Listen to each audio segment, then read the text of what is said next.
Një tragjedi e rënd ka tronditur jo vetëm Greqinë, por edhe opinionin sportiv ndërkombëtar. Të martën që e lan pas, 7 tifozë të klubit grek PAOK nga Selaniku e humbën jetën në një aksident të tmerrshëm trafiku pranë qytetit Timisiora në Romani.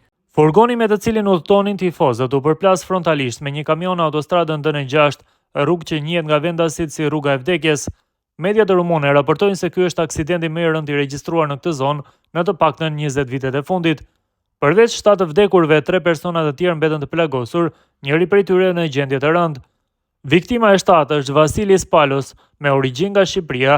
Një mesazh prekës lamtumire u publikua në Facebook nga Janis Konstantinis, mik i ngushtë i Dimitrit, i cili e përshkroi atë si një djalë të ndershëm, punëtor, plot ëndra dhe optimizëm për jetën. Ai rrëfen se Dimitri kishte plane për të ardhmen, për punën, për jetën familjare dhe për martesën me të dashurën e tij Elpida, por mbi të gjitha kishte një dashuri të pakufishme për PAOK-un, dashuri që fatkeqësisht e çoi në këtë udhëtim fatal.